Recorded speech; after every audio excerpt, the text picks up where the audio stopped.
ఏ ఆలయంకి వెళ్ళినా కానీ హరహర మహాదేవ శంభో శంకర అంటూ కూడా ఆ స్వామివారిని స్మరిస్తున్నటువంటి భక్తుల భక్తి పారవశ్యంగా మారింది. కార్తీక మాసం అంటేనే చాలా ప్రీతికరమైనటువంటి నెలగా చూస్తారు. అన్ని నెలల కంటే కూడా ఈ కార్తీక మాసానికి చాలా ప్రియారిటీ ఇస్తారు. అందుకనే ఈ కార్తీక మాసంలో శైవ క్షేత్రాలంతా కూడా భక్తులతో కిటకిటలాడుతుంటాయి.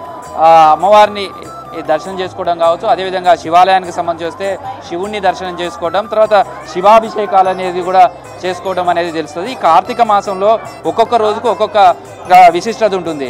ఆ విశిష్టత బట్టి ఆ రోజు భక్తుల తాకిడి కూడా ఎక్కువ ఉంటుంది. ఈరోజు కార్తీక మాసంలో పౌర్ణమి. కార్తీక పౌర్ణమి అంటేనే ఈ రోజంతా ఉపవాసాలు ఉండడం, తర్వాత శివుడికి అభిషేకాలు చేసుకోవడం అనేది చేస్తారు. అయితే ఏ ఆలయంలో కూడా మనం వైష్ణవాలయాలు కావచ్చు, మిగతా అమ్మవారికి సంబంధించిన ఆలయాలు కావచ్చు, ఇవన్నీ చూస్తే గర్భగుడిలోకి వెళ్ళడానికి అవకాశం ఉండదు. కేవలం శివాలయాల్లో మాత్రమే గర్భగుడిలోకి వెళ్ళడానికి అవకాశం ఉంటుంది. అందులో కార్తీక మాసంలో సోమవారాలు కావచ్చు, లేదా కార్తీక పౌర్ణమి, ఈరోజు కార్తీక పౌర్ణమి రోజు కావచ్చు, ఖచ్చితంగా అభిషేకం చేసుకోవడం అనేది సెంటిమెంట్గా భావిస్తారు. అందుకే మనం చూడొచ్చు, వరంగల్ ఉమ్మడి జిల్లా వ్యాప్తంగా ఉన్నటువంటి శైవక్షేత్రాలన్నీ కూడా ఇదే విధంగా భక్తులతోటి కిటకిటలాడుతున్నాయి. ప్రాతకాల పూజల అనంతరం కూడా స్వామివారికి నిత్య పూజా కార్యక్రమాలన్నీ పూర్తి చేసిన తర్వాత సామూహిక రుద్రాభిషేకాలకు అవకాశం కల్పించారు.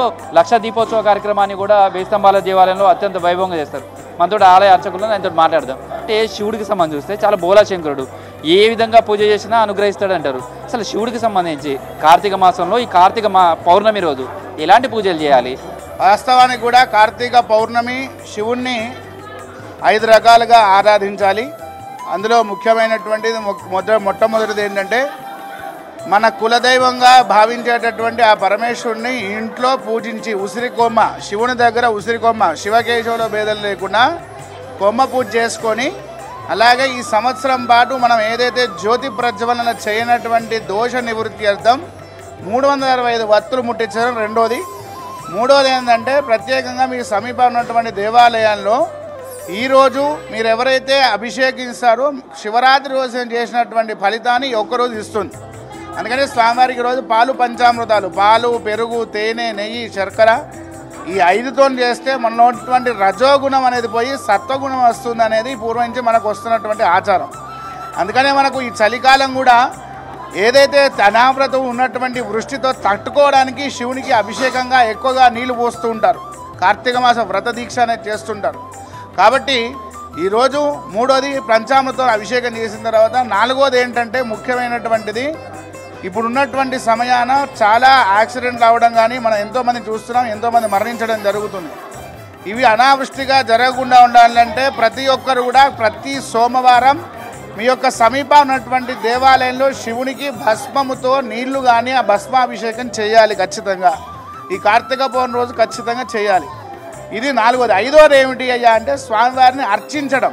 అర్చన అంటే అభిషేకించడం ఎంత ఇష్టమో స్వామివారికి బిల్వదళాలు, తెల్ల పువ్వులు, అలాగే వాసన రానటువంటి ఏవైతే పుష్పాలు ఉంటాయో జిల్లెడు వృక్షాలు కానీ, తిమ్మి పూలు కానీ, అవి పూజిస్తే ఇంకా సంతోషిస్తే మనకు తొందరగా అనుగ్రహిస్తాడు.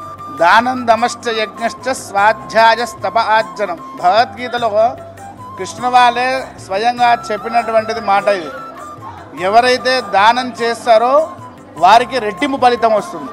అందులో సంవత్సరంలో ముఖ్యమైనటువంటి కార్తీక మాసం చేస్తే 1000 రెట్ల ఫలితం ఎక్కువగా అనేది చెప్పడం జరుగుతున్నది. కాబట్టి దానికి అనుకూలంగా మీరు చెప్పినటువంటి ఉసిరి చెట్టు అనేది విష్ణు సంబంధికమైనటువంటిది.